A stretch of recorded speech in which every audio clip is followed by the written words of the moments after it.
बंदी छोड़ सतगुरु रामपाल जी परमेश्वर जी की जय हो।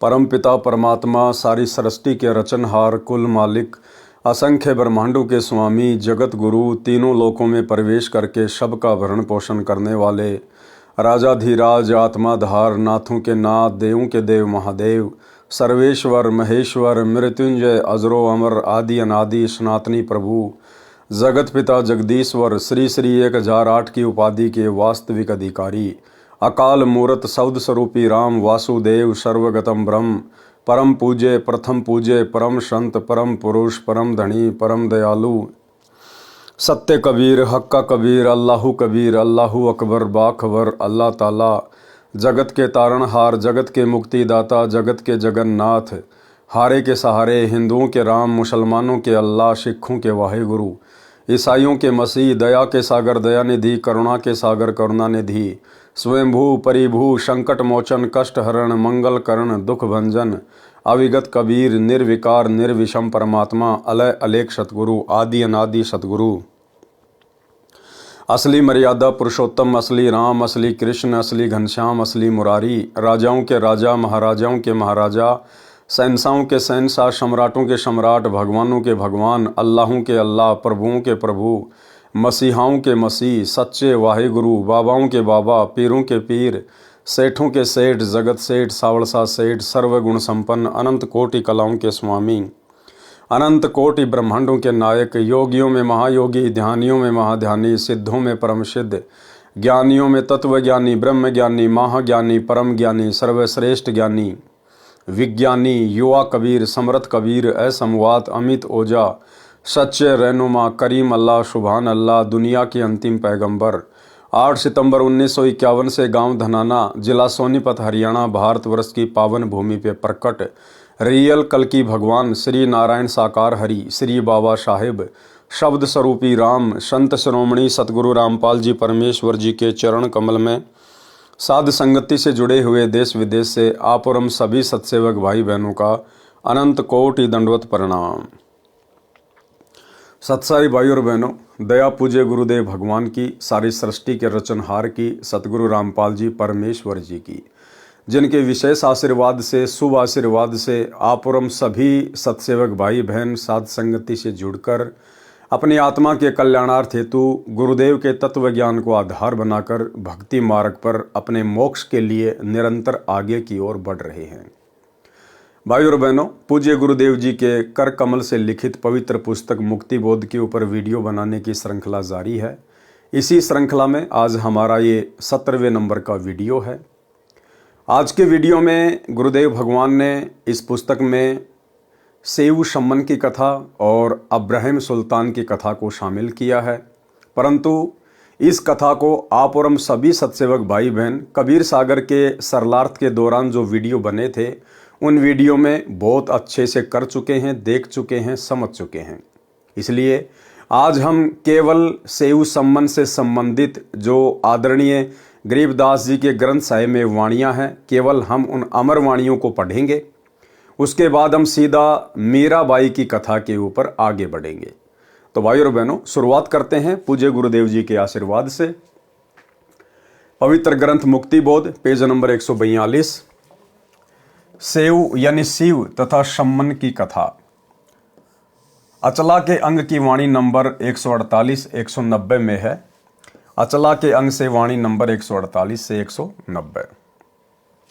गरीब सम्मन के सतगुरु गए संग फरीद कमाल सतटोहन को उतरे हो सतगुरु अबदाल। यानी एक समय कबीर परमेश्वर सतगुरु रामपाल जी भगवान आज से लगभग 550-600 वर्ष पहले अपने भगत शम्मन के घर पर गए और साथ में अपने 2 शिष्य कमाल और शेख फरीद को भी ले लिया। गरीब सम्मन ने की पूछिया अनका कहो विचार सतगुरु आए पाहू ने क्या दीजे जो नार। अब जैसे घर पर अपने गुरुदेव भगवान को देखा खुशी का कोई ठिकाना नहीं रहा और उसके बाद में सम्मन ने अपनी पत्नी नेकी से जाकर पूछा कि गुरुदेव भगवान घर पर आए हैं, भोजन भंडारे की क्या व्यवस्था है।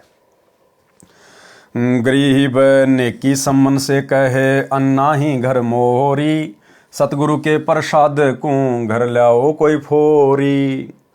अब नेकी ने कहा कि भाई गुरुदेव भगवान के भोजन के लिए, उनको भोग लगाने के लिए घर में तो अनाज का दाना भी नहीं है, और ऐसा करो आप किसी का घर फोड़ के, यानी जैसे तैसे करके आप गुरुदेव भगवान के लिए अन्न लेके आओ। अगर परमात्मा इस नगर से भूखे चले गए तो सत्यानाश हो जाएगा। गरीब मांग्या मिले न कर्ज दे, आन बनी बहु भीर, कहीं नेकी क्या कीजिए ल्या धरे तुम्हारा चीर।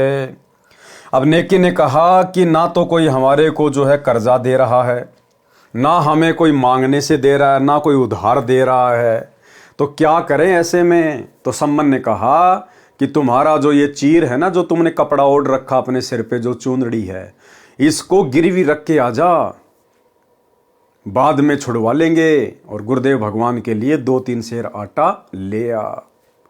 तो नेकी ने क्या कहा, गरीब धरने लायक चीर कित पाट्या पटल मोही, सम्मन से नेकी कहें चोरी जाओ तो ही। अब नेकी ने कहा कि ये तो जगह जगह से फटा हुआ है, ये तो गिरवी रखने के लायक भी नहीं है। मैं तो गई थी 1-2 के पास में, लेकिन उन्होंने मना कर दिया, कुछ तो ये कहकर कि ये तुम्हारा चीर जो है ये फटा हुआ है। दूसरा ये कि नेकी और सम्मन माता बहनों को चूड़ियाँ पहनाने का कार्य किया करते थे, मणियार का काम। और जब वो चूड़ियाँ पहनाया करते थे तो अपने गुरुदेव भगवान की महिमा किया करते थे कि हमारे गुरुदेव इतने समर्थ हैं, साक्षात परमात्मा आए हुए हैं। सिकंदर लोदी ने गुस्से में आके पंडित रामानंद जी की गर्दन काट दी थी। सिकंदर लोदी के सामने हमारे गुरुदेव ने पंडित जी की गर्दन जोड़ दी थी।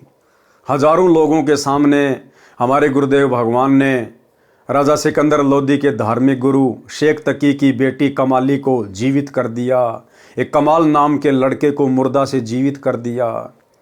तो लोग मजाक बनाने लगे कि तुम्हारे गुरुजी तो इतने समर्थ हैं, तुम इतनी महिमा किया करते थे, भगवान हैं, ऐसे ऐसे चमत्कार कर दिए, फिर आज तुम्हें मांगने की जरूरत क्या पड़ गई। तुम्हारे गुरु तो वैसे ही ना अन्न भर देंगे तुम्हारे घर में। तो लोगों ने दिया नहीं। और दूसरी बात भाई और बहनों, परमात्मा ने बताया कि सतगुरुदेव भगवान ने जानबूझकर उस दिन ऐसी परिस्थितियां पैदा कर दी कि ना तो किसी ने नगर में उनको आटा उधार दिया और ना किसी ने उनका चीर यानी वो कपड़ा गिरवी रखा।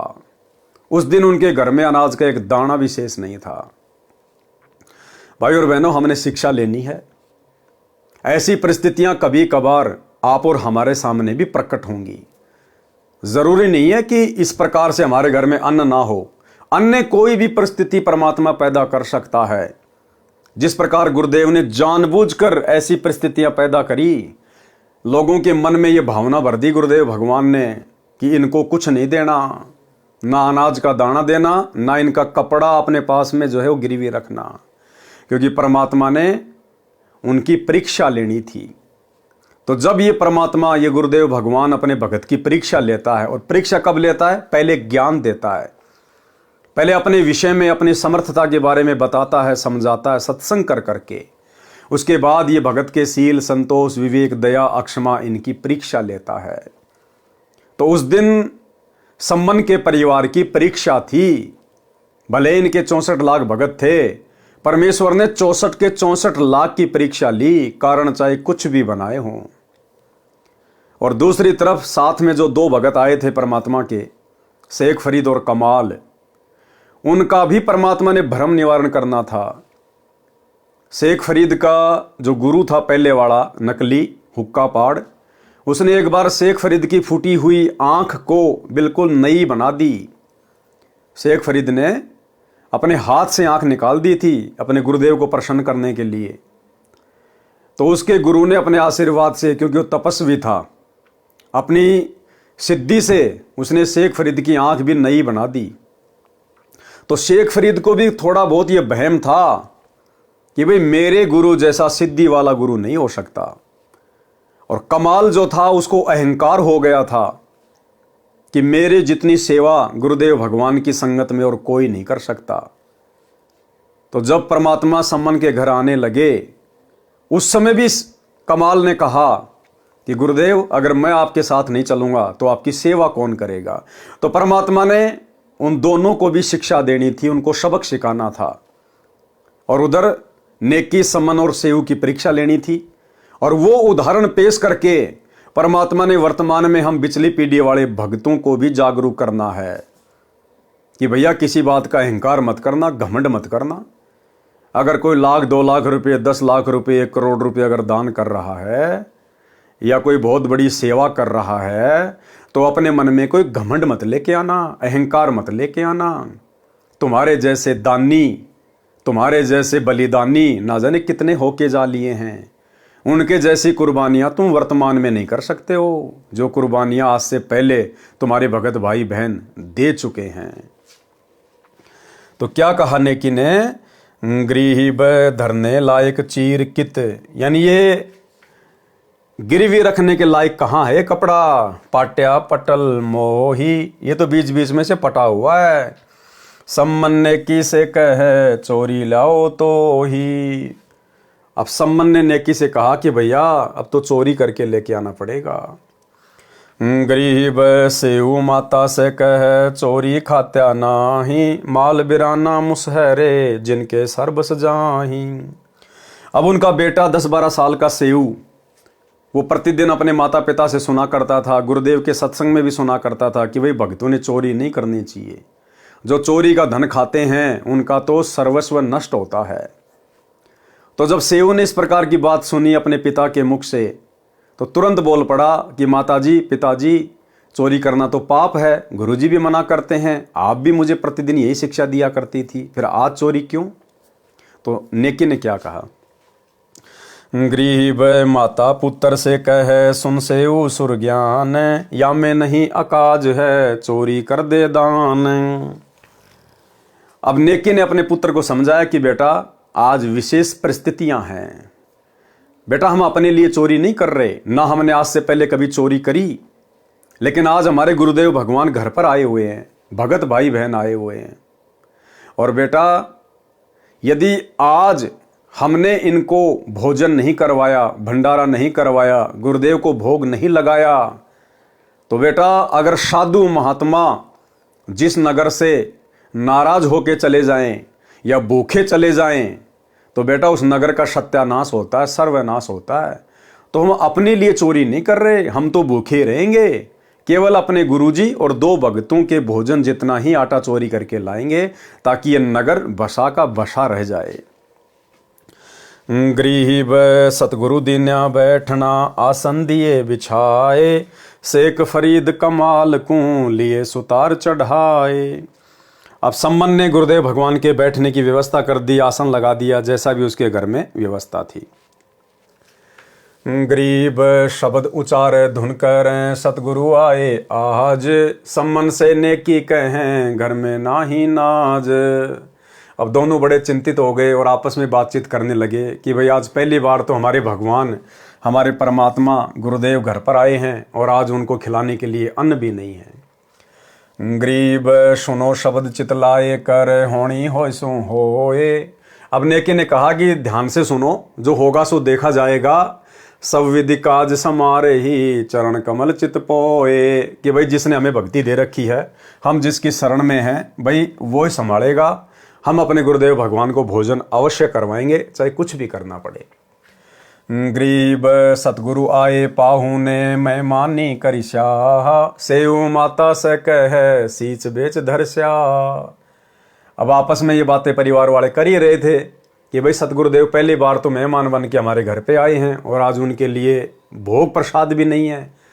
तो सेऊ अपनी माता से कह रहा है कि माता चाहे शीश काटना पड़ जाए, चाहे सिर चला जाए हमारा, लेकिन गुरुदेव भगवान के लिए हम भोजन की व्यवस्था अवश्य करेंगे।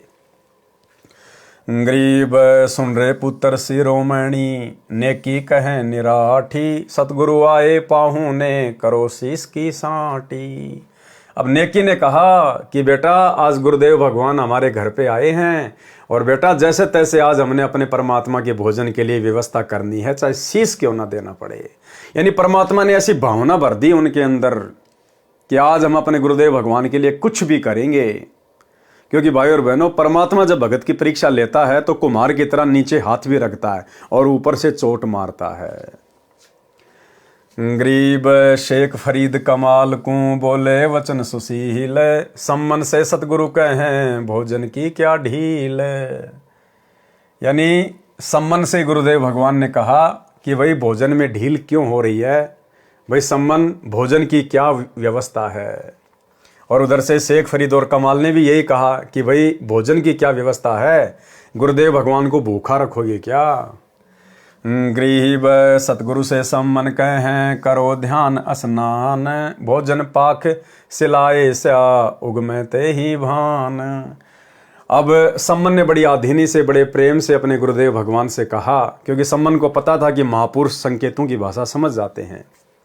तो सम्मन ने हाथ जोड़कर आधीनी से कहा कि हे गुरुदेव भगवान, आप स्नान कीजिए, अपना ध्यान कीजिए, भक्ति भाव कीजिए। और गुरुदेव भगवान, रात्रि काफ़ी हो गई है, जैसे सूर्य उदय होगा उसी समय आपके सामने भोजन प्रस्तुत कर दिया जाएगा। गरीब अर्धरात चोरी चले सेऊ सम्मन साथ, कुंबल दीन्या जाए कर नाज लग्या जहाँ हाथ। अब पूज्य गुरुदेव भगवान तो विश्राम के लिए अपना चारपाई पर लेट गए। अब आधी रात्रि तीनों ने सलाह की, सम्मन और सेऊ दोनों चोरी करने के लिए घर से निकल पड़े। गरीब कुंबल में सेऊ बड़े लाई बड़ी जूं बेर, हम तो फांके ही रहे तुम लाइयो 3 शेर। अब लाला जी की दुकान में सेंध मार दी, सुराग कर लिया चोरी करने के लिए। अब सम्मन ने कहा, क्योंकि सेऊ जबरदस्ती दुकान के अंदर घुस गया, कि पिताजी अगर मुझे पकड़ लिया तो हो सकता है छोटा बच्चा समझ के छोड़ देंगे, आप ना जाओ। तो सेऊ जबरदस्ती अंदर चला गया। पीछे से सम्मन ने कहा कि बेटा हम तो भूखे रह लेंगे, केवल मेहमानों के जितना 3 सेर आटा ही लेके आना, 3 किलो आटा ही लाना, हम तो फाके ही रहे, यानी हम तो भूखे रहेंगे, तुम लाइयो 3 शेर। गरीब 3 शेर अन बांध कर पहली दिया चलाए, पीछे बनिया जागिया सेऊ पकड़या आए। अब जैसे ही अपनी पोटली में 3 शेर के आसपास आटा बांध के सेऊ चलने लगा, पीछे से बनिए की आंखें खुल गई शोर शराबे के कारण, और बनिए ने सेऊ को पकड़ लिया। गरीब चोर चोर बनिया कर सेऊ पकड़ी मोन, ठाड्यो काहे बोलिए 3 शेर लिया चोन।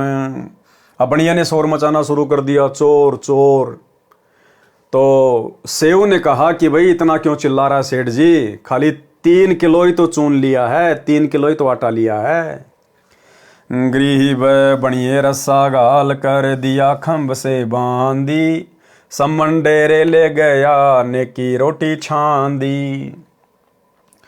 अब जैसे ही बनिए ने सेऊ को पकड़ा, उससे पहले सेऊ ने छेद में से आटा अपने पिता की तरफ फेंक दिया और कहा कि पिताजी मुझे तो बनिए ने पकड़ लिया है, आप जल्दी घर पे जाओ और सतगुरु भगवान को भोजन बना के भोग लगाओ।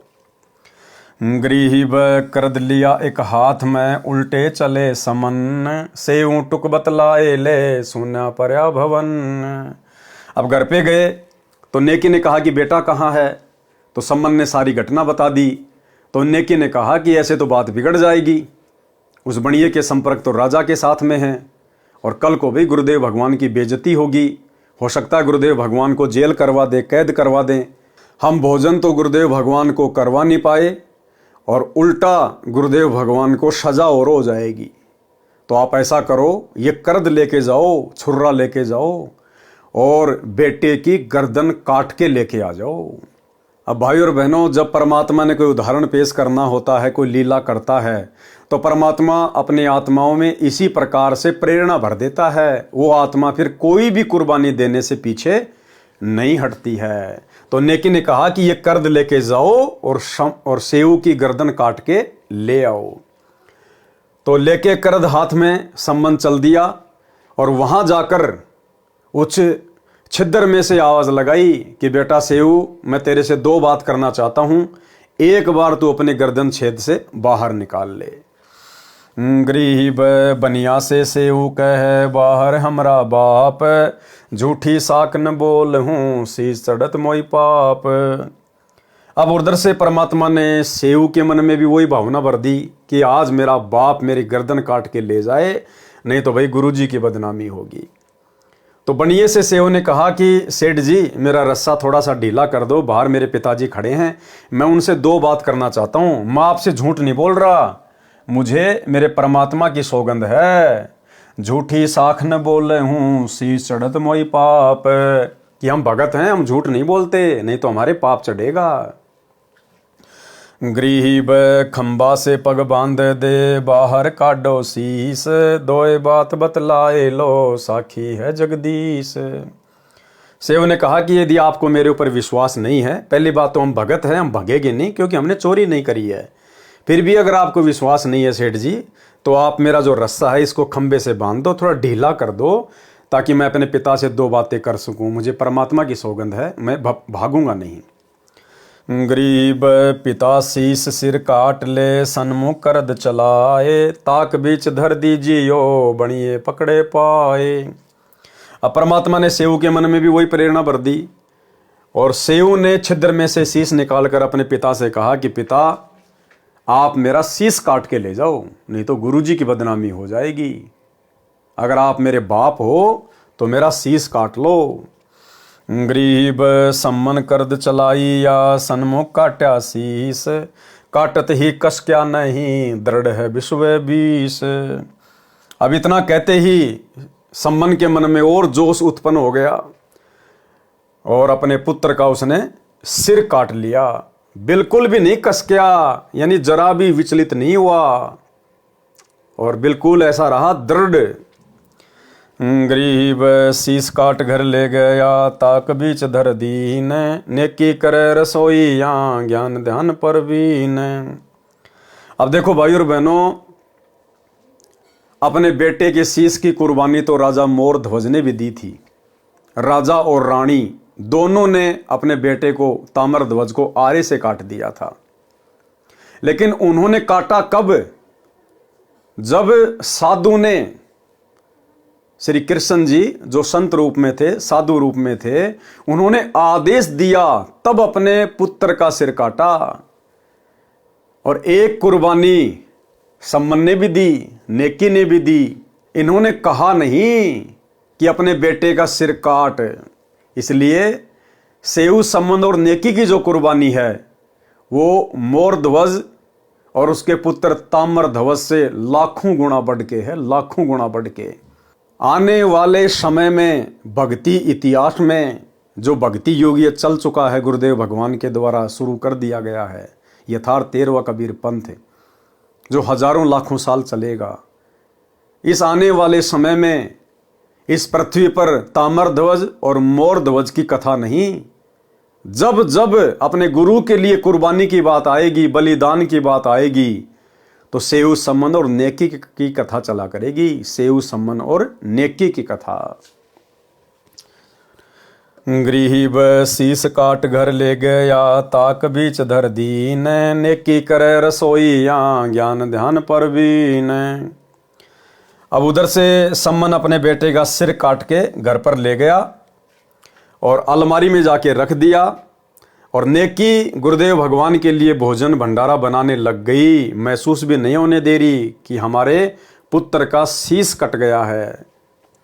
गरीब सम्मन ते नेकी करी सेऊ का सिर काट, तंदे ही कित डारी या फेरा करियो हाथ। अब नेकी ने कहा कि आप वापस जाकर और जो नीचे का धड़ है, शरीर है, वो भी उठा कर ले आओ। उसको बनिया अपने घर पे नहीं रखेगा। अब उसको डर हो जाएगा कि ये हत्या का मुकदमा कहीं मेरे ऊपर ना लग जाए, तो वो कहीं बाहर फेंक के आएगा। आप बेटे का नीचे का शरीर भी ले आओ। गरीब छह दोने परोसिया सतगुरु पुरुष कबीर, सेऊ बोले ताक मैं हूं दामनगीर। अब भोजन भंडारा बना दिया, गुरुदेव को भोग लगाने के लिए उनको आमंत्रित कर दिया, और नेकी और सम्मन ने 3 दोनों में यानी 3 थालियों में भोजन परोस दिया, एक गुरुदेव भगवान का और 2 अन्य भक्तों का। तो गुरुदेव ने कहा कि भाई 3 में नहीं 6 में परोसो, 6 में 3 हम और 3 तुम मिल बैठ के भोजन खाएंगे। लेकिन उन्होंने केवल 3 में परोसा। गरीब सम्मन सतगुरु से कहे, सेऊ आया नाही, देही तो सुनी धरी, शीस ताक माही। अब ज्यादा विनय करने से उन्होंने 5 थालियों में भोजन परोस दिया, 1 थाली फिर भी नहीं परोसी। उनको पता था कि लड़का तो मर चुका है, अब वो कहां से आएगा। तो उन्होंने 5 थालियों में भोजन परोस दिया गुरुदेव भगवान के सामने। गरीब सम्मन से सतगुरु कहे, सेऊ आया नाही, देही तो सुनी धरी, शीस ताक माही। अब ज्यादा विनय आग्रह करने से उन्होंने 6 दोनों में भोजन परोस दिया थे 6 थालियों में, क्योंकि गुरुदेव भगवान ने कहा कि भैया 6 में परोसो, 6 में। और उसके बाद जब 6 थालियों में भोजन परोस दिया गया, सब बैठ गए, तो गुरुदेव भगवान ने सम्मन से कहा कि सेऊ क्यों नहीं आया, सेऊ कहाँ चला गया। गरीब सम्मन से सतगुरु कहें, सेऊ आया नाही, देही तो सुनी धरी, शीस ताक माही। अब सम्मन क्या जवाब दे। सम्मन ने देखा कि भैया उसका सिर तो अलमारी में रखा है, शरीर उसका अलग पड़ा हुआ है। तो सम्मन ने कहा कि गुरुदेव बच्चा है, कहीं खेलने गया होगा, आ जाएगा थोड़ी बहुत देर में। इतने में सतगुरुदेव भगवान ने फिर क्या कहा परमात्मा ने, गरीब आओ सेऊ जीम लो, यो प्रसाद प्रेम, शीस कटत है चोरों के, साधुओं के नित अक्षेम। अब जानी जान परमात्मा सर्व सृष्टि के मालिक, ये किसी के शीस लेते थोड़ी हैं, ये तो शीस देते हैं, ये तो दानी है। गुरु समान दाता नहीं, याचक शिष्य समान, 3 लोक की संपदा, सो गुरु दीनी दान। ये तो मुर्दों को जीवित करते हैं। इतने में गुरुदेव भगवान ने आवाज लगाई कि भाई सेऊ आजा, भाई भोजन भंडारा तैयार है, परमात्मा का प्रसाद बन के तैयार है, आजा। और बेटा सिर तो चोरों के कटते हैं, भक्तों के नहीं कटते, क्योंकि भक्तों का मकसद चोरी करने का नहीं होता है। तो जैसे ही गुरुदेव भगवान ने आवाज लगाई, वो कटा हुआ शीस धड़ के ऊपर लगकर और सेऊ बनकर और पंक्ति में आके बैठ गया भोजन करने के लिए। गरीब आओ सेऊ जीम लो, यो प्रसाद पर मैं, शीस कटत हैं चोरों के, साधुओं के नित अक्षेम। गरीब सेऊ धड़ पर शीस चढ़ा, बैठे पंगत माही, नहीं गरेरा नाड़ी के, वो सेऊ अकनाही। अब गुरुदेव भगवान का तो केवल इतना कहना ही था, संकेत मात्र से तुरंत सेऊ जीवित होकर और लाइन में आके बैठ गया पंगत में भोजन के लिए। और नेकी और सम्मन देख रहे हैं उसकी गर्दन के हाथ लगा लगा के, नहीं गरेरा नाड़ी के, गरेरा यानी निशान, नाड़ी यानी गर्दन के, वो सेऊ अकनाही, कि ये हमारा ही बेटा है या कोई और है। उसकी गर्दन को देख रहे चारों तरफ से। गरीब सम्मन से सतगुरु कहें, नेकी मन आनंद, शीस कटे घर में धैर्या, माता पिता धन धन। कि भाई धन्य है ऐसे माता पिता जिन्होंने अपने हाथों से अपने बच्चे का शीस काट दिया और उसके बाद भी सतगुरु के लिए भोजन तैयार कर रही है और महसूस नहीं होने दे रही। भाई धन्य है ऐसे भगत। गरीब सतगुरु से सम्मन कहे, सुनो फरीद गल, इब कह सतगुरु आए सी, देसी शीस पहल। अब देखो भाई और बहनों, बलिदान में अंतर है। ऐसी बात नहीं है कि आज आत्मा इस प्रकार का बलिदान नहीं कर सकती, इससे भी बढ़ चढ़ के बलिदान आज दे सकते हैं भगत। क्यों? क्योंकि आज हमें समर्थ की समर्थता का पता चल गया, आज हमें गुरुदेव भगवान का पता चल गया, आज हमें गुरुदेव भगवान ने मूल ज्ञान दे दिया, भक्ति मार्ग का पूरा कोर्स दे दिया। तो कोई निर्भाग्य आत्मा होगी जो पीछे हटेगी सतगुरु के कहने से। अन्यथा आज वर्तमान में अपना शीश देने से, कितनी भी बड़ी से बड़ी कुर्बानी देने से कोई भगत पीछे नहीं हटेगा। लेकिन भाई और बहनों, जो कुर्बानी, जो बलिदानी उस समय सेऊ सम्मन और नेकी ने की, आज हम उसकी बराबरी नहीं कर सकते। चाहे कितना ही कुछ कर दें हम, लेकिन उन आत्माओं की बराबरी नहीं हो सकती। क्योंकि आज यदि हम शीश देंगे भी, तो आज तो हमें पता है, अंदर से विश्वास है कि अगर शीश काट भी दिया तो गुरुजी जीवित कर देंगे, गुरुजी भगवान हैं। लेकिन जिस समय सम्मन ने अपनी पत्नी नेकी के कहने से अपने बेटे का सिर काटा सेऊ का, उस समय भाई और बहनों उनको विश्वास नहीं था इस बात का, और ना उन्होंने ये सोचकर अपने बेटे का शीश काटा था कि गुरुजी बाद में जोड़ देंगे। तो वो जो कुर्बानी थी वो असली कुर्बानी थी। वैसी कुर्बानी आज आप और हम भाई बहन नहीं दे सकते। गृही व सतगुरु से सम्मन कहें सुनो फरीद गल, इब कह सतगुरु आए सी देसी शीस पहल। गृही व सतगुरु से नेकी कहे सुनो फरीद बात, आदि भक्ति कमाई या रहे पिता पुत्र नहीं साथ। कि हमने तो आधी कुर्बानी दी है, जबकि दोनों बाप बेटों ने अपना शीश दे देना चाहिए था। गृही व बोह करी कुंवारता, पलकों चोर डुराए, सम्मन से नेकी कहें दो अपना शीश चढ़ाए। अब नेकी ने क्या कहा कि हे परमात्मा, हमारा अगर बस चलता तो परमात्मा अपनी बाहों से आपकी थाली पकड़ के आरती उतारती। और जो पलकों के बाल है ना, ये पलकों के बाल, परमात्मा इससे मैं आपके ऊपर जो है वो चवर करती। एक तो हम भाई बहन वो चवर हाथ में लेके करते हैं, और नेकी ने कहा कि परमात्मा आपके लिए तो मैं अपनी पलकों का चवर बना के, यानी अपनी जो ये पलकें जो बोहे हैं इनके बाल उखाड़ उखाड़ के, और मैं इनका जो है वो चवर बना के परमात्मा मैं आपकी सेवा करूं, अगर मुझे मौका मिले तो। गरीब बोह करी कुंवारता, पलकों चोर ढुराए, सम्मन से नेकी कहें दो अपना शीश चढ़ाए।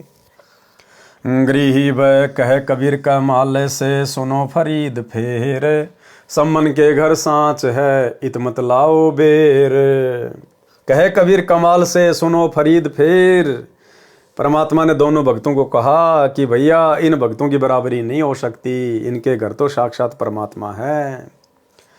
गरीब कहे कबीर कमाल स्यों सुनो फरीद यार, सम्मन के घर सांच हैं ये धर हैं शीश उतार।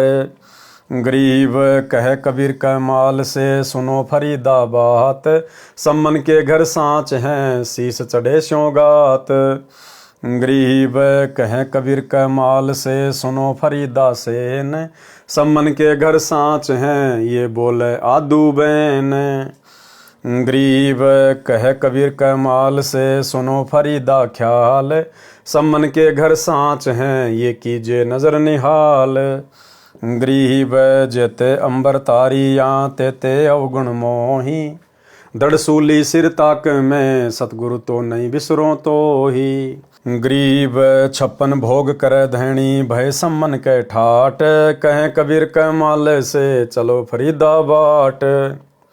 अब इस घटना के बाद में भाई और बहनों जो कुर्बानी जो बलिदान उस भगत परिवार ने दिया अपने गुरुदेव की इज्जत के लिए, परीक्षा में सफल हुए, पास हुए, तो गुरुदेव भगवान ने उस भगत परिवार को एक नंबर का धनी बना दिया, सेठ बना दिया।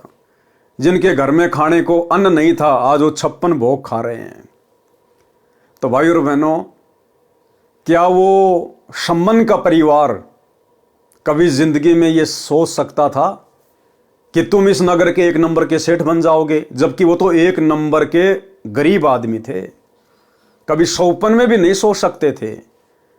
लेकिन ये सतगुरु इतना समर्थ है, ये चाहे तो राजा को रंक और रंक को राजा 1 सेकंड में बना दे।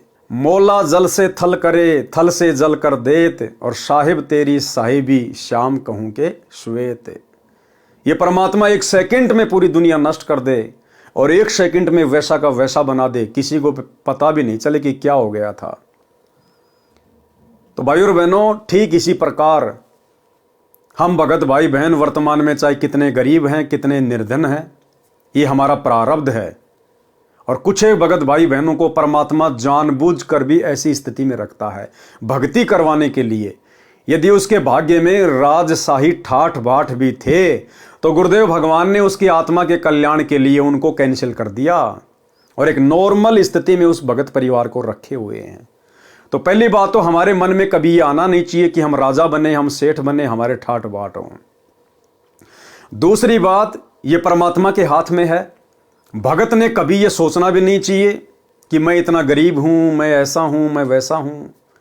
ये सतगुरु के हाथ में है। हमें जो कर्म, भक्ति कर्म जो गुरुदेव ने दे दिया, हम केवल अपना तन मन धन लगाकर उस पर चलें। मर्यादा में रहकर गुरुदेव की आजीवन अंतिम श्वास तक भक्ति करने का संकल्प करें। बाकी काम परमात्मा का है।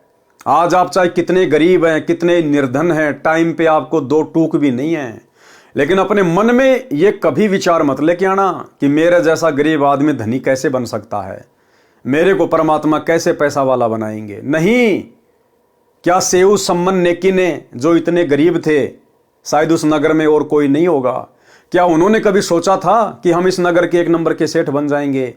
लेकिन बनाने वाला जगत सेठ हमारे साथ में है। सेठों को सेठ बनाने वाला, राजाओं को राजे देने वाला, ये कबीर सेठ सतगुरु रामपाल जी भगवान हमारे साथ में है। सतगुरु जो चावे सो करही, 14 कोटि दूत यम डरही, ऊत भूत जम त्रास निवारे, चित्रगुप्त के कागज फाड़े। अगर चित्रगुप्त के कागजों में हम गरीब हैं, निर्धन हैं, ये परमात्मा फाड़ देगा, उसमें लिख देगा एक नंबर का सेठ, एक नंबर का धनी। कहने का मतलब है, आप और हम भगत भाई बहनों ने, आज हम चाहे कितने निर्धन क्यों ना हैं, हमने अपनी तरफ से धनी बनने की गुरुदेव से अर्ज नहीं करनी, अरदास नहीं करनी। परमात्मा कहते हैं, जो राखूं त्यों ही रहूं, हमरा के चारा, खाने जाद खरीद हूं गुलाम तुम्हारा। यदि परमेश्वर हमारी किसी भक्ति क्रिया से प्रसन्न होकर अपनी मर्जी अनुसार, वे चाहे हमें सेठ बनाना चाहें, चाहे राजा बनाना चाहें, वो उनकी मर्जी, उनका प्रसाद हमें स्वीकारी होगा। लेकिन अपनी तरफ से हमने ऐसी कोशिश नहीं करनी है, क्योंकि भक्ति सफल उसी समय होती है जब हम एक नॉर्मल वे में रहेंगे। परमात्मा ने हमें अच्छे से बड़े बड़े राजाओं का उदाहरण दिया है। अब्राहिम सुल्तान अधम, उसके जैसे ठाठ बाट देवताओं के भी नहीं। परमात्मा ने भक्ति करवाने के लिए उसको भी राज्य विहीन किया। बाजीद, उसमें भी परमात्मा ने वैराग्य उत्पन्न किया, आलीशान राजपाट ठोकर मार दी। नरसी भगत 56 करोड़ की संपत्ति भंडारे में लुटा दी। तो भाई और बहनों, ये सब उदाहरण देखकर कि भक्ति मार्ग में ये माया कितनी बाधक है, हमारे भाव नहीं बनने देगी। जो श्रद्धा गुरुदेव के प्रति चाहिए वो नहीं बनने देगी। इसलिए हमने अपनी तरफ से कोई डिमांड गुरुदेव से नहीं करनी है। यदि अपनी तरफ से डिमांड करनी है तो गुरुदेव ने बताया, बेटा एक ही डिमांड करना, भक्ति दान मोहि दीजियो देवन के देवा हो, जन्म पाया भूलूं नहीं करहूं पद सेवा हूं। और साईं इतना दीजिए जिसमें कुटुंब समाए, हम भी भूखे ना रहें साधु ना भूखा जाए। बाकी सब गुरुदेव भगवान के ऊपर छोड़ देना चाहिए। गरीब 56 भोग करे धैणी, भय सम्मन के ठाट, कहें कबीर के माले से चलो फरीदाबाट। गरीब अष्ट सिद्धि 9 निधि आंगण, अंधन दिए अनंत, सेव सम्मन अमर कच्छ नेकी पद बेअंत। यानी परमात्मा ने अष्ट सिद्धि और 9 निधि उनके दरवाजे पे खड़ी कर दी कि बेटा अंधन की तेरे जीवन में कोई कमी नहीं रहेगी। गरीब नेकी सेऊ पारिंग हुए। अब इस घटना के बाद में नेकी और सेऊ यानी माँ बेटे तो पार हो गए। पार होने का मतलब है परमात्मा ने बारंबार उनको मनुष्य जन्म नहीं दिए इस कलयुग की पिछली पीढ़ी तक। असली पार होने का समय तो अब है, वर्तमान समय। तो परमेश्वर ने उन दोनों आत्माओं को किसी सुरक्षित स्थान पर बैठा दिया, स्वर्ग में या फिर मिनी सतलोक में, कि बार बार इनको माँ के गर्भ में नरक में नहीं भेजेंगे। जब कलयुग की पिछली पीढ़ी आएगी डायरेक्ट इनको उसी समय जन्म देंगे। गरीब नेकी से वो पारिंग हुए सतगुरु के प्रताप यानी आशीर्वाद से। सम्मन भये 9 शेर खां जुग जुग संगी साथ। लेकिन सम्मन के मन में उस समय ये भाव उत्पन्न हो गए थे, जरा सा ये उसके मन में आ गया था जब अपने बेटे की उसने गर्दन काटी कि यदि आज मेरे पास में धन होता, पैसा होता, तो आज मुझे अपने बेटे का सिर नहीं काटना पड़ता। इतना सा बस उसके मन में आया था, इतना सा। सतगुरु तो अंतर्यामी है। अब ये उसकी बहुत बड़ी गलती थी भाई और बहनों, बहुत बड़ी गलती थी उसकी। हमने ऐसी गलतियों से वर्तमान में बचना है। अपने मन में कोई शंका, चाहे हम गरीब हैं, अमीर हैं, लूले हैं, लंगड़े हैं, काले हैं, पीले हैं, ठिगने हैं, लंबे हैं, जैसे भी हैं, लेकिन हमें शुक्र मनाना चाहिए कि हम समर्थ की शरण में हैं, धनी की शरण में हैं। परमात्मा कहते हैं नाम सहित बेवतन भला जो दर दर मांगे भीखा, और क्या हुआ छत्र की छाया चाले और राजपाट दिल्ली का। गुरुदेव कहते हैं इस परमेश्वर कबीर साहिब के नाम के साथ अगर तुझे कोई देश निकाला भी दे दे, तुझे अगर देश की सीमाओं से बाहर निकाल दिया जाए कोई इल्जाम लगाकर, और यदि तुम्हारे पास में गुरु जी का नाम है तो तुम सौभाग्यशाली समझना अपने आप को। अगर इस नाम के साथ अगर तुम्हें भीख भी मांगनी पड़ जाए तो भी अपने आप को सौभाग्यशाली समझना कि तुम्हारे साथ में सतगुरु है, परमात्मा है। क्या हुआ छत्र की छाया चालाई और राजपाट दिल्ली का। ये राजाओं का राज तो 4 दिन का है, उसके बाद तो गधा बनना है। और आज भले तुम गरीबी में जीवन जी रहे हो, लेकिन तुम्हारे साथ सतगुरु है, सतगुरु का नाम है, तुम्हारा तो भविष्य सुंदर है, तुम्हारा भविष्य उज्जवल है। अगला कदम शतलोक में है, सदा सदा का सुख है। गृही व नेकी से उपारिंग हुए सतगुरु के प्रताप, सम्मन भय नौ शेर खां जुग जुग संगी साथ। तो मन में जरा सी भावना आ गई थी कि यदि मेरे पास में धन होता तो बेटा नहीं काटना पड़ता।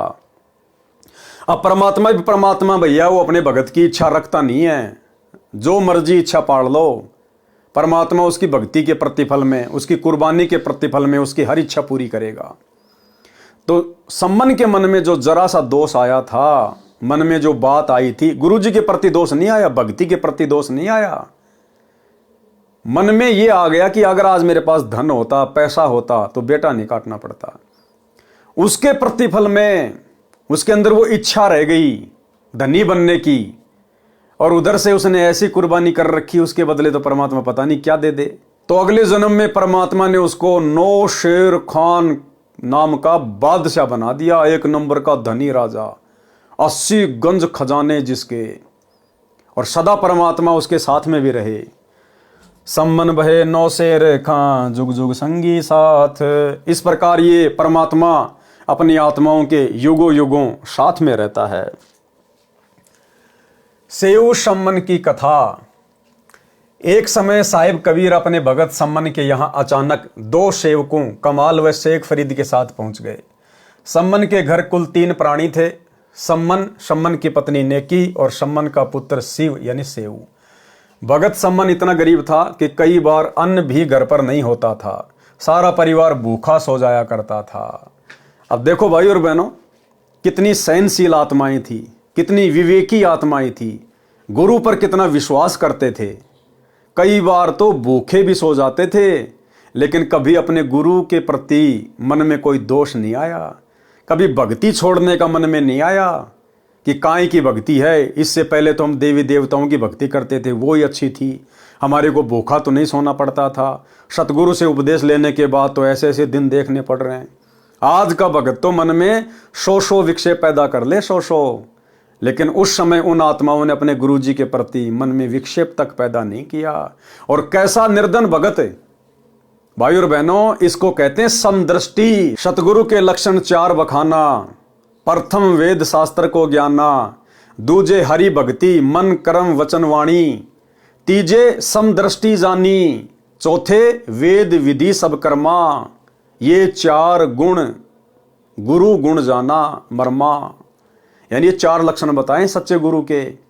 तो जो सच्चा गुरु होता है वो समदृष्टि भी होता है। अब बताओ, उस समय गुरुदेव भगवान के तो बड़े बड़े सेठ भी भगत थे। जब दिल्ली का राजा सिकंदर लोदी उनका शिष्य था, तो बहुत बड़े बड़े लोग भी उनके भगत थे, उनके शिष्य थे। लेकिन परमात्मा ने किस भगत के घर को चुना? सबसे निर्धन भगत के घर को। तो ये परमात्मा समदृष्टि है। हमने अपने मन में कभी ये दोष पैदा नहीं करना कि गुरुजी तो बड़े बड़े भक्तों के साथ में रहते हैं, बड़े बड़े भक्तों के साथ में गुरुजी रहते होंगे, गुरुजी का ध्यान तो अपने बड़े बड़े भक्तों की तरफ होगा।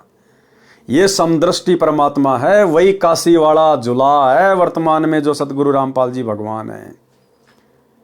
और समदृष्टि क्या होता आने वाले समय में दिखाएगा ये परमात्मा।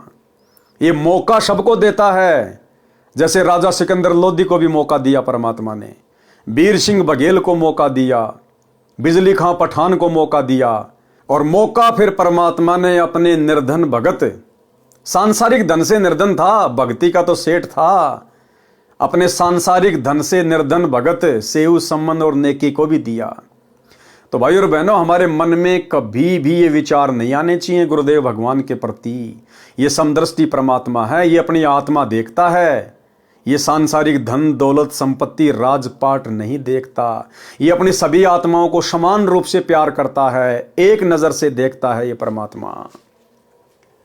सारा परिवार भूखा सो जाता था, आज वही दिन था। भगत सम्मन ने अपने गुरुदेव कबीर साहब से पूछा कि साहब खाने का विचार बताएं, खाना कब खाओगे। कबीर साहब ने कहा कि भाई भूख लगी है, भोजन बनाओ। सम्मन अंदर घर में जाकर अपनी पत्नी नेकी से बोला कि अपने घर अपने गुरुदेव भगवान आए। कौन आए घर पे? गुरुदेव भगवान आए हैं, गुरुदेव भगवान, क्योंकि गुरु भगवान ही होता है। अब भाई और बहनों, सम्मन ने तो, नेकी ने तो अपने गुरु जी को भगवान मान लिया, लेकिन आज आप और हम नहीं मान पा रहे। आज सत्सेवक भाई बहनों को छोड़कर सतलोक आश्रमों से जुड़े हुए 90% भगत भाई बहन अपने गुरुजी को भगवान नहीं मानते। हाँ, बोलते रोजाना हैं, मेरे गुरुदेव भगवान दियो काट काल की फांसी, रोजाना संध्या आरती में बोलते हैं, लेकिन उनको अंदर से इस बात का भी ज्ञान नहीं है कि हमारे गुरुदेव स्वयं भगवान हैं। भगवान कौन? कबीर जी। हृदय से नहीं मानते, विश्वास नहीं है। और परमात्मा कहते हैं क्या होत हरि नाम से जो मन में ना ही विश्वास। अगर तेरे अंदर विश्वास नहीं है, तेरे भीतरले में अगर विश्वास नहीं है कि तेरा गुरु ही कबीर है, तो क्या फायदा उस भक्ति का? 2 कौड़ी की भक्ति है, फिर 2 कौड़ी की। तो रोजाना भाई बहन चिल्लाते हैं संध्या आरती में, मेरे गुरुदेव भगवान दियो काट काल की फांसी, लेकिन जब गुरु को भगवान मानने की बात आती है तो फेल हो जाते हैं। फिर जून के महीने में वो दाढ़ी मूछ वाली कबीर जी के समझे जाने वाली नकली मुर्दा फोटो को भगवान मान के उसका प्रकट दिवस मना लेते हैं। तो भाई और बहनों, ये दोगलापन है, और ये दोगलापन भक्ति में ज्यादा दिन नहीं चलेगा। तो क्या कहा? नेकी से बोला कि अपने घर गुरुदेव भगवान आए हैं, जल्दी से भोजन तैयार करो। तब नेकी ने कहा कि घर पर अन्न का एक दाना भी नहीं है। सम्मन ने कहा पड़ोस वालों से उधार मांग लाओ। नेकी ने कहा कि मैं मांगने गई थी, लेकिन किसी ने भी उधार आटा नहीं दिया। उन्होंने आटा होते हुए भी जानबूझकर नहीं दिया। आटा होते हुए भी जानबूझकर नहीं दिया, क्योंकि सतगुरु ने परीक्षा लेनी थी। सतगुरु ने जानबूझकर ऐसी परिस्थितियां पैदा करनी थी। यानी जब ये परमात्मा अपने भक्तों की परीक्षा लेता है, तो भाई और बहनों, परमात्मा ऐसी ही परिस्थितियां भगत के सामने पैदा कर देता है। अभी हिसार जेल से जो 73 नंबर की ऑडियो आई है, विशेष संदेश, उसमें परमात्मा ने हल्का सा जिक्र किया है सेऊ समन की कथा का। और गुरुदेव ने कहा कि सतगुरु ने उस परिवार की ऐसी परिस्थितियां पैदा कर दी जानबूझ के, उनको मांगने से भी आटा नहीं मिला। यानी उस दिन नगर से आटा ना मिलना उनके भाग्य में नहीं था, लेकिन सतगुरु ने जानबूझ के परिस्थितियां पैदा कर दी, ऐसा माहौल बना दिया गुरुदेव ने। आपने कथा सुनी है परमात्मा की अमरवाणी में, सेऊ और सम्मन और नेकी कितने हैंड टू माउथ थे, लेकिन समर्थ की शरण प्राप्त हो चुकी थी और उनके अंदर जो गुण थे वो भगत वाले थे। परमात्मा उनके घर जाते हैं, वहां जाने का उद्देश्य यही था कि इनके कर्म बनवा दूं, और ऐसी परिस्थिति पैदा कर दी परमात्मा ने, और ऐसी परिस्थिति पैदा कर दी परमात्मा ने, और ऐसी परिस्थिति पैदा कर दी परमात्मा ने कि उनके पास कोई विकल्प नहीं बचा।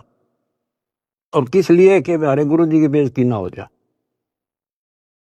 पहली बार घर आए और कुछ खाना तो खिला नहीं पाए, ये और जुल्म हो जाएगा, गांव के राजा लोग बेइज्जती करेंगे, मारेंगे।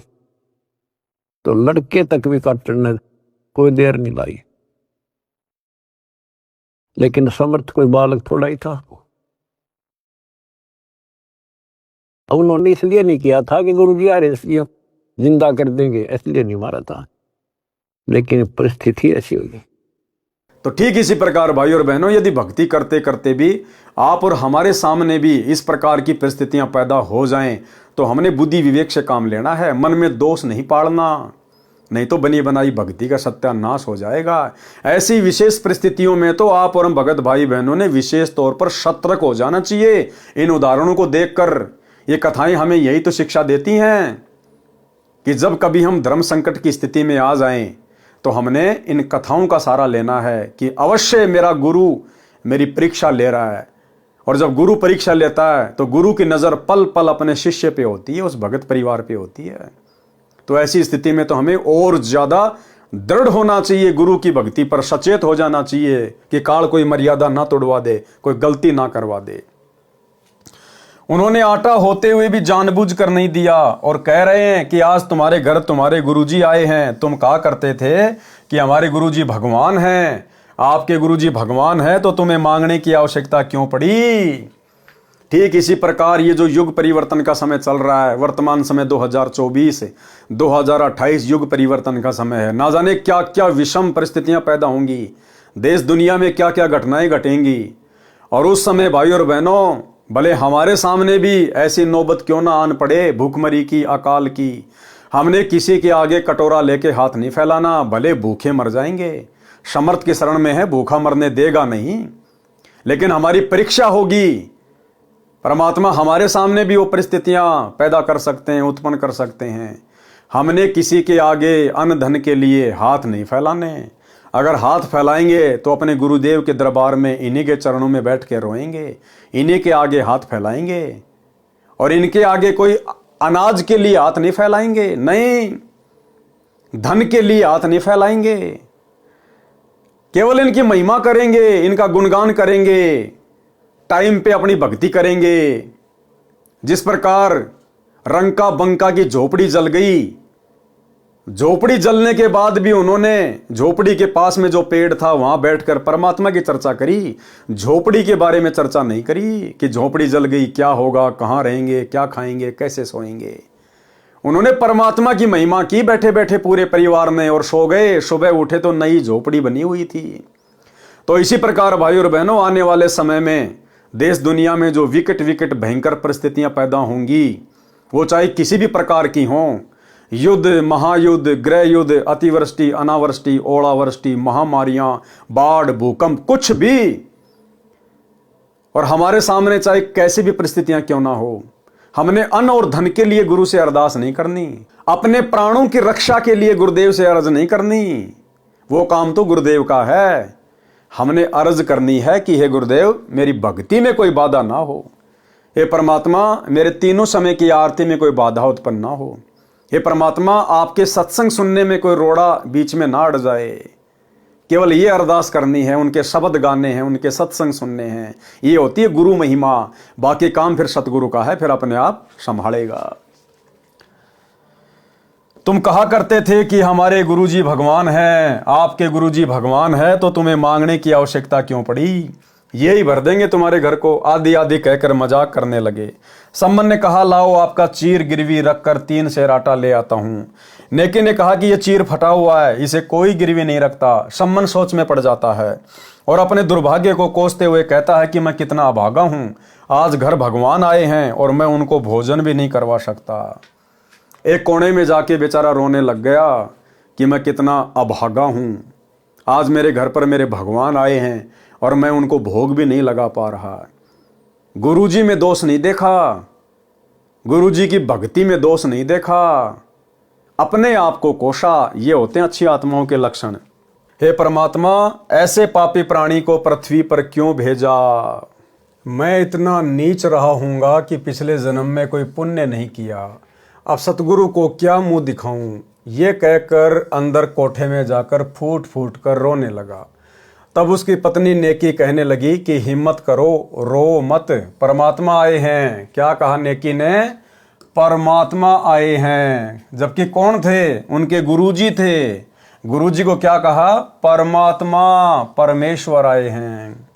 इन्हें ठेस पहुंचेगी, सोचेंगे कि हमारे आने से तंग आकर रो रहा है। सम्मन चुप हुआ। फिर नेकी ने कहा, आज रात्रि में दोनों पिता पुत्र जाकर 3 शेर यानी 3 किलोग्राम आटा चुरा कर लाना, केवल संतों में भक्तों के लिए। तब लड़का सेऊ बोला, माँ गुरुजी कहते हैं चोरी करना पाप है, फिर आप भी मुझे शिक्षा दिया करती कि बेटा कभी चोरी नहीं करनी चाहिए, जो चोरी करते हैं उनका सर्वनाश होता है।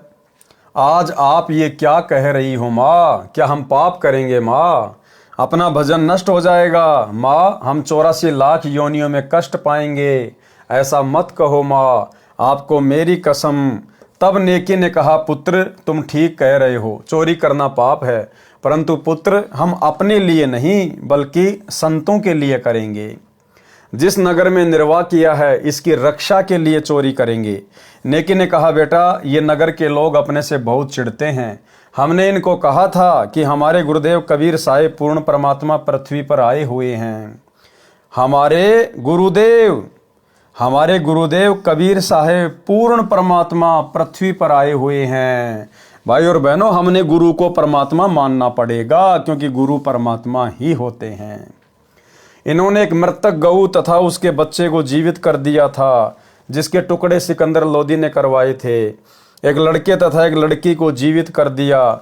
सिकंदर लोदी राजा का जलन का रोग समाप्त कर दिया तथा श्री स्वामी रामानंद जी कबीर साहिब जी के गुरुदेव को सिकंदर लोदी ने तलवार से कत्ल कर दिया था, वे भी कबीर साहिब ने जीवित कर दिए थे। इस बात का ये नगर वाले मजाक कर रहे हैं और कहते हैं कि आपके गुरु कबीर जी तो भगवान हैं, तुम्हारे घर को भी अन्न से भर देंगे, फिर क्यों आटे के लिए घर घर डोलती फिरती हो। ठीक इसी प्रकार भाई और बहनों, हमारे सामने चाहे आने वाले युग परिवर्तन के दौर में या वैसे भी सतगुरु की परीक्षार्थ चाहे कैसी भी विषम परिस्थितियां प्रकट क्यों ना हो जाएं, हमने अन्न धन के लिए किसी के आगे हाथ नहीं फैलाने हैं, क्योंकि हमारे गुरु समर्थ हैं, भर देंगे। और दुनिया के घरों को इन्होंने तो भर रखा है। अरे तीनों लोकों में प्रवेश करके रोजाना सबका भरण पोषण कौन कर रहे हैं? यही गुरुदेव भगवान कर रहे हैं, यही कबीर भगवान कर रहा है। राजाओं को राज, सेठों को सेठ, इन्हीं गुरुदेव भगवान ने दिया हुआ है। और एक छोटा सा सत्संग हमारे विश्वास के लिए, जिसमें गुरुदेव भगवान ने कह रखा है कि यदि आने वाले समय में कभी ऐसी परिस्थिति प्रकट हो गई तो अगर तुम्हारे घर में 2 दाने होंगे, सुबह मटका भरा हुआ मिलेगा, मटका भरा हुआ। परमात्मा किसी चीज के भरोसे अपने भक्तों को नहीं रहने देगा। इसलिए हम भक्तों ने अंततः अंतिम श्वास तक अपने गुरुदेव भगवान पर विश्वास रखना है। फिर भगवान व्यवस्था करेगा। आपके घर में 2 दाने होंगे, तड़के भरा पाओगा मटका, पिप्पा भरा पाओगा आटे का, इस तरह कर देगा दाता आपके लिए। लेकिन भक्ति करवाने के लिए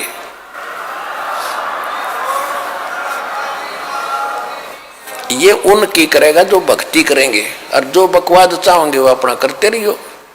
ठीक है, जैसा भक्ति भजन करेंगे उनका लाभ मिल जाएगा, लेकिन वो उसमें से खड़ी रह जाएंगे। बेटा ये नादान प्राणी है, यदि आज साहिब कबीर इस नगरी का अन्न खाए बिना चले गए तो काल भगवान भी इतना नाराज हो जाएगा कि कहीं इस नगरी को समाप्त ना कर दे। हे पुत्र, इस अनर्थ को बचाने के लिए अन्न की चोरी करनी है। हम नहीं खाएंगे, केवल अपने सतगुरु तथा आए भक्तों को प्रसाद बनाकर खिलाएंगे। ये कहकर नेकी की आंखों में आंसू भराए और कहा, पुत्र नाटियो मत, अर्थात मना मत करना। तब अपनी माँ की आंखों के आंसू पोंछता हुआ लड़का सेऊ कहने लगा, माँ रो मत, आपका पुत्र सेऊ आपके आदेश का पालन करेगा। माँ आप तो बहुत अच्छी हो न। अर्धरात्रि के समय दोनों पिता पुत्र चोरी करने के लिए चल दिए। एक सेठ की दुकान की दीवार में छिद्र किया। सम्मन ने कहा कि पुत्र मैं अंदर जाता हूँ, यदि कोई व्यक्ति आ जाए तो धीरे से कह देना, मैं बाहर आटा पकड़ा दूंगा और लेकर भाग जाना। तब सेऊ ने कहा कि नहीं पिताजी, मैं अंदर जाऊंगा, यदि मैं पकड़ा भी गया तो बच्चा समझकर माफ कर दिया जाऊंगा। सम्मन ने कहा, पुत्र यदि आपको पकड़कर मार दिया तो मैं और तेरी माँ कैसे जीवित रहेंगे? सेऊ प्रार्थना करता हुआ छिद्र द्वार से अंदर दुकान में प्रवेश कर गया। तब सम्मन ने कहा, पुत्र केवल 3 सेर आटा लाना, अधिक नहीं। लड़का सेऊ लगभग 3 सेर आटा अपनी फटी पुरानी चादर में बांधकर चलने लगा तो अंधेरे में तराजू के पलड़े पर पैर रख गया। जोरदार आवाज हुई जिससे दुकानदार जाग गया और सेऊ को चोर चोर करके पकड़ लिया और रस्से से बांध दिया। इससे पहले सेऊ ने वह चादर में बंधा हुआ आटा उस छिद्र से बाहर फेंक दिया और कहा, पिताजी मुझे सेठ ने पकड़ लिया है, आप आटा ले जाओ और सतगुरु व भक्तों को भोजन करवाना, मेरी चिंता मत करना। आटा लेकर सम्मन घर पर गया तो सेऊ को न पाकर नेकी ने पूछा, लड़का कहाँ है? सम्मन ने कहा, उसे सेठ जी ने पकड़कर थंब से बांध दिया। तब नेकी ने कहा कि आप वापस जाओ, लड़के सेऊ का सिर काट लाओ, नहीं तो लड़के को पहचान कर अपने घर पर लाएंगे। फिर सतगुरु को देखकर नगर वाले कहेंगे कि ये हैं जो चोरी करवाते हैं। हो सकता है सतगुरुदेव को परेशान करें, हम पापी प्राणी अपने दाता को भोजन के स्थान पर कैद न दिखा दें। ये कहकर माँ अपने बेटे का सिर काटने के लिए अपने पति से कह रही है, वह भी गुरुदेव जी के लिए।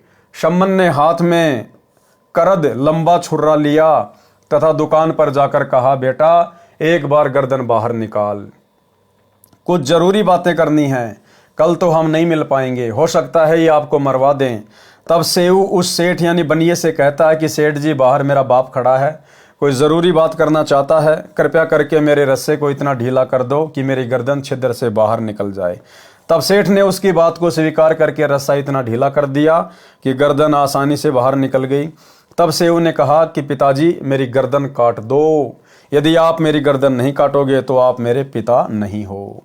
मेरे को पहचान कर घर तक सेठ पहुंचेगा, राजा तक इसकी पहुंच है, ये अपने गुरुदेव को मरवा देगा। पिताजी हम क्या मुख दिखाएंगे? सम्मन ने एकदम कर्द मारी और सिर काट कर घर ले गया। सेठ ने लड़के का कत्ल हुआ देखकर उसके शव को घसीटकर साथ ही एक पजावा ईंटें पकाने का भट्टा था उस खंडर में डाल गया।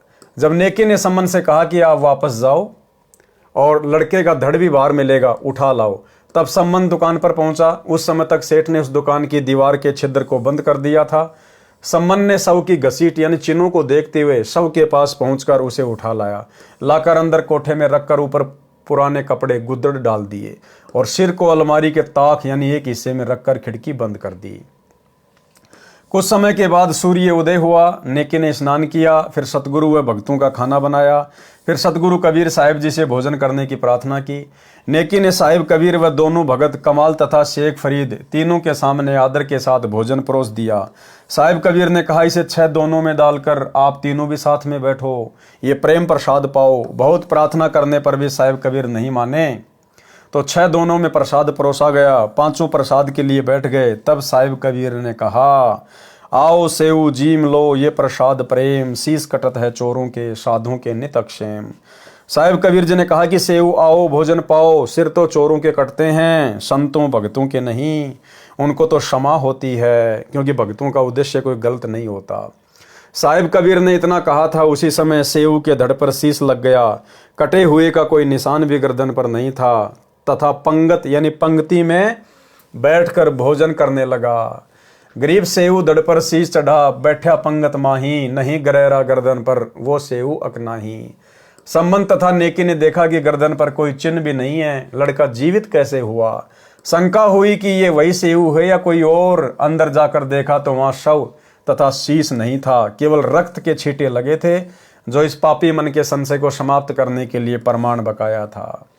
ऐसी ऐसी बहुत लीलाएं साहिब कबीर ने की, जिनसे यह स्वयं सिद्ध है कि यही पूर्ण परमात्मा है। सामवेद संख्या नंबर 822 तथा ऋग्वेद मंडल 10 सूक्त 161 मंत्र 2 में कहा है कि कबीर देव अपने विधिवत साधक साथी की आयु बढ़ा देता है। तो भाइयों और बहनों, आज के वीडियो में हम केवल इतना ही लेंगे। आज के वीडियो में गुरुदेव भगवान ने सेऊ सम्मन और नेकी की कथा को शामिल किया था। इसके आगे राजा अब्राहिम सुल्तान अधम की कथा है। इस कथा को हम पहले कबीर सागर के सरलार्थ में बहुत अच्छे से पढ़ चुके हैं, इसलिए अगला वीडियो सीधा मीराबाई की कथा के ऊपर चलेगा। तब तक गुरुदेव भगवान हम सबको आज्ञा दें, इजाज़त दें, आशीर्वाद दें। बंदी छोड़ सतगुरु रामपाल जी भगवान की जय हो।